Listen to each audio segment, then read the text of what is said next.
Hi Achievers, naomba nikawaonyeshe fomu ya KYC ama namna ya kujaza KYC kwa kupitia CRDB ama kwa wale ambao ni wanahisa wa CRDB.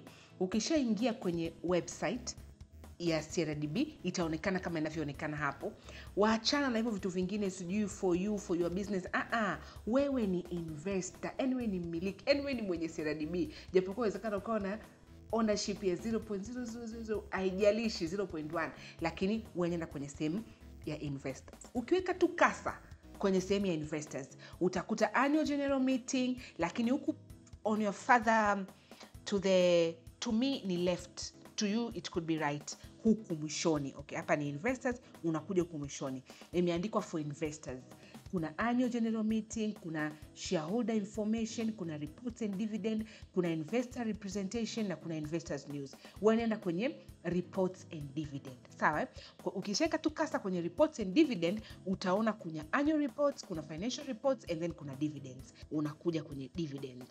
Kwa makini na hizi kasa, ukicheza tu kidogo inaenda kwenye sehemu ambayo haujakusudia. Ukishakuja hapa, naomba nitoe hii masuala ya tempo card, tuitoe, sio muhimu kwa sasa. Kwa hiyo ukishakuja hapa unakuta pameandikwa dividends and then hapa kuna overview. Below you can view the proposed timetable for the interim dividend for 2023 financial year together with historic dividend values and payments. Ambazo ndio hizo utazikuta nyingi.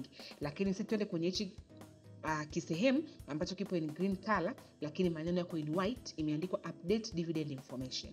Unakuja una click hapo.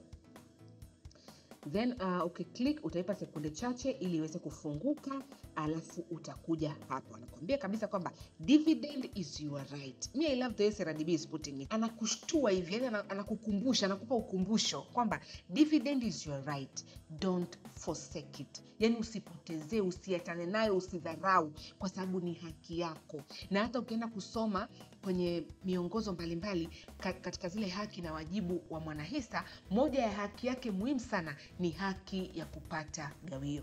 Kwa hiyo dividend is your right, don't forsake it. Anakuambia CRDB, anakuambia send us your details. Ukimtumia taarifa inakuwa rahisi sana yeye kukulipa. Na amesema dear shareholder, you are requested to submit your payment details to enable processing of your dividends timely. Wanataka wakulipe timely, ndani ya wakati. Kwa hiyo ina maana ataweza tu kukulipa kama utampa taarifa zako sahihi za yeye kutumia kufanya malipo. Na anapenda kufanya kwa wakati, ndio maana anakuambia akulipe timely. Then cha kwanza, number 1 kwenye hiyo, yeye hana form lakini unajazia umumu ndani ya website. Cha kwanza ni personal information. Utaweka majina yako, first name, middle name na last name. Utaweka CDS namba yako. Kuna watu wamesahau. Naomba umpigie broker wako leo akusaidie. Ndio kazi ya broker, mwambie naomba unisaidie, nimesahau CDS namba yangu, na atakupatia kama ni broker msikivu. Lakini tunamwambia pia njoo kwenye mafunzo yetu pia tuwaambie characteristic za broker mzuri ambaye atakuwa anakupa ushirikiano.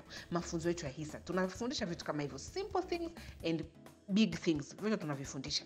Kwa hiyo mpigie broker wako kama umesahau CDS namba yako, mwambie akusaidie uweze kuipata. Then unaweka postal address. Unakuja namba 2 ni company investment details. Unafanya KYC ili uweze kulipwa gawio kutoka kwenye kampuni gani, wewe umewekeza wapi, gawio lako litalipwa likitokea kwenye kampuni gani. Anakuambia select company invested in. Kama ni CRDB, tiki kibox hicho. Kama ni other companies, unasema ni NMB, ni TBL na kadhalika, wamekupa mfano. Sema ni kampuni gani ambayo unapokea gawio kutoka kwao. Then namba 3 ni banking information. Sema ni benki gani, select bank.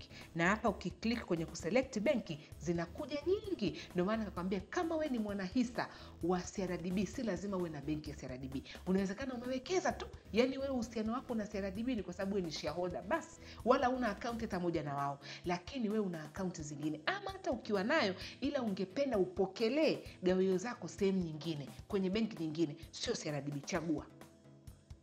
Hapa ameweka CRDB, NMB, NBC, Stanbic, TPB, Tanzania Investment, Exim, KCB, Absa, Azania. Choose benki ambayo unataka kupokelea gawio. Then weka account number and then weka na bank branch name. Ni branch gani, tawi gani. Ukitoka hapo njoo namba 4, contact information. Wanataka kujua namba yako ya simu, ni mtandao wa MNO yupi. Ukiklik hapa utakuta makampuni ya simu ni Voda, ni Yas, anakuambia Tigo, wale Mixx by Yas, ni Airtel, ni Halotel, TTCL, Zantel, ama kama kuna zingine una specify hapo kwenye other. Unaweka namba yako ya simu na email address. Unakuja identification, TIN number lazima uweke. Kumbuka unakatwa kodi, withholding tax on dividend payment. Then una select ID, unaweka na ID number, and then una upload ile ID uliochagua. Kama ni NIDA, kwa sababu kwenye ID type ameweka NIDA, passport, voters card ama driver's license, unaweka na namba yake, and then unakuja una upload, and then una request type. Wewe unataka kutoa request gani kwenye hii KYC? Kwamba unafanya tu KYC peke yake, kwamba KYC update only. Na hii inaweza ikafanywa na yule mtu ambaye ndo kwanza amenunua hisa zikiwa XDIV. Yeye ni mnunuzi wa hisa kwa mara ya kwanza na amenunua kwenye XDIV, kwa hiyo hapati gawio lolote. Kwa hiyo hakuna haja ya kusema kwamba unapata gawio. Wewe sema tu kwamba mimi nafanya KYC, just only KYC, lakini najua sipokee gawio lolote. Lakini kwa sisi sasa ambao tunafanya KYC lakini tunataka kupata na dividend, unaweka kwenye hichi kisehemu hapa kwamba KYC update and pay my unpaid dividend, kwamba nafanya KYC lakini nilipeni na magawio yangu yote ambayo hayajawahi kulipwa. And then baada ya hapo una submit. Simple as that. Hautakiwi kutuma kwenye email yoyote. Kama kwenye NMB wamesema utume kwenye dividend _ NNB na kadhalika, ile email nimewatajia kule wakati nafanya ile video.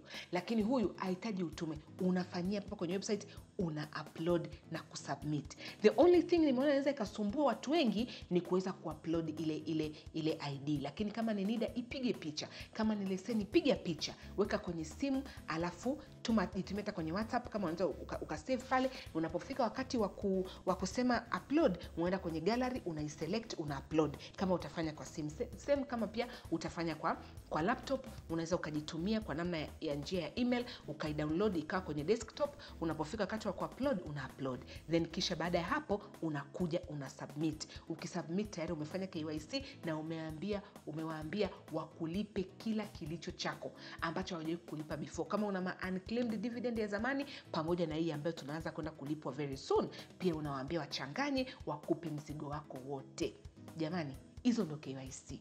Nimeshawaonyesha kadhaa, nadhani mmepata kuelewa. Kwa hiyo unakuja hapa una click submit, basi unakuwa umeshafanya. Unakaa unasubiria nini? Mkao wa kula. Sasa unasubiria magawio yako yaweze kusoma kwenye bank account. Asanteni na I hope mmejifunza. Njoeni pia kwenye madarasa ya hisa ya Achieve. Tutumie WhatsApp, andika mafunzo ya hisa, namba ni 0753 82 0744.